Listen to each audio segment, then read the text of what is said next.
Quando se fala de Dom Pedro II, é bem comum que se tenha uma série de histórias sobre ele. Ele é uma figura popular, ele é uma figura importante, então isso acaba acontecendo. Existe também uma série de histórias falando sobre a quantidade de línguas que ele falava e os livros que ele traduziu. Só que aí tem uma pergunta que é interessante. Por que ele traduzia esses livros? Você já parou para se perguntar sobre isso? É que eu vou te responder aqui nesse vídeo. Meu nome é Guilherme do Bridgetop e esse daqui é o canal História Fora de Foco.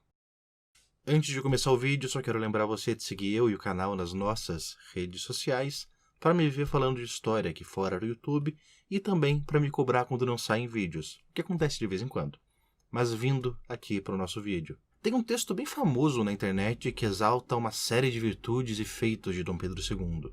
Ele fala uma série de coisas interessantes e que provavelmente são mentira, como, por exemplo, o fato de que Dom Pedro II falava 23 línguas, 17 delas fluentes. E antes que você venha me xingar aqui nos comentários, sim, ele falava muitas línguas, ele falava várias línguas fluentemente, e ele traduzia muitos livros, mas não tantas línguas. Uma das coisas, aliás, que eu gosto desse texto é que na hora que ele vai colocar a fonte da onde essas informações foram geradas, ele coloca a fonte como Biblioteca Nacional. Poxa, meu amigo, tem que ser um pouquinho mais específico, afinal, tem vários livros dentro da Biblioteca Nacional. Mas mesmo que ele não falasse 23 línguas, ele tinha o domínio de vários idiomas e traduziu muitos livros ali para o português. E é muito comum que se fale de Dom Pedro II como uma pessoa que não gostava de ser imperador, uma pessoa que não gostava de ser político. Ele queria ser um intelectual, ele queria ser um pesquisador. Então, traduzir os livros era uma forma de escape desse mundo do qual ele não gostava.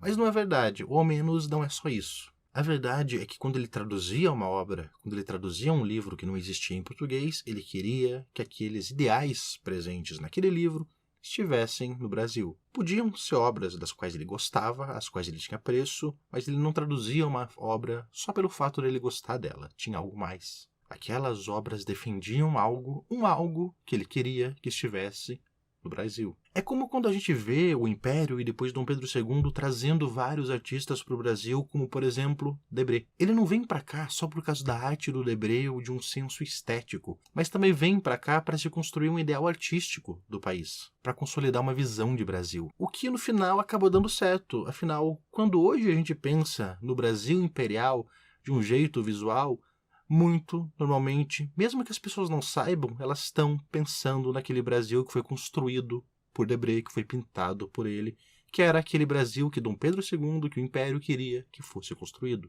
Tudo isso também vai ser aliado a uma outra coisa que estava na moda naquela época, que era o romantismo europeu. O romantismo que era aliado a uma noção de patriotismo, de nacionalidade, de construção de um sentimento de pertencimento a um país.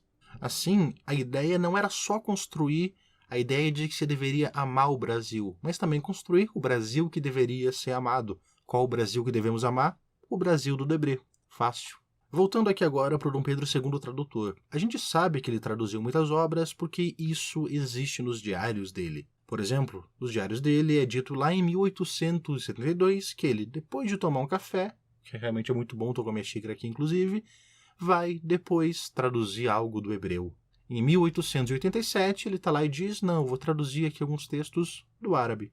Só que aí talvez você me pergunte, árabe, hebreu, por que essas línguas?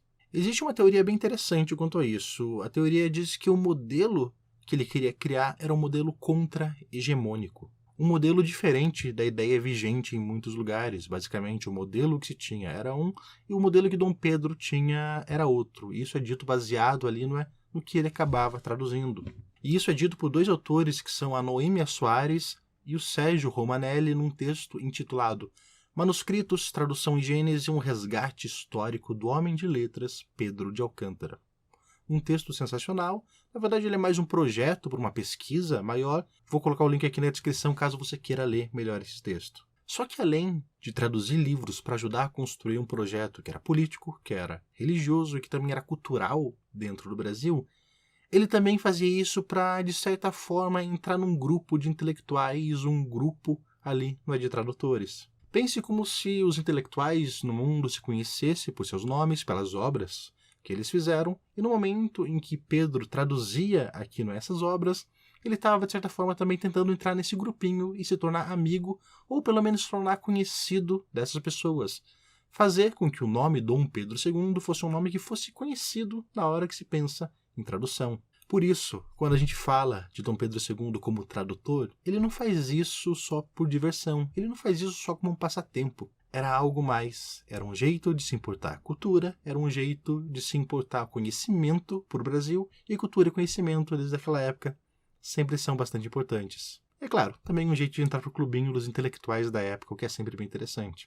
O que, de certa forma, ele conseguiu. E bem, esse aqui foi o nosso vídeo, espero que vocês tenham gostado dele. Se você gostou, não esqueça sempre de comentar, se inscrever no canal, curtir, mostrar para seus amigos, aquela coisa de sempre. E de resto, nós nos vemos no nosso próximo vídeo. Um abraço.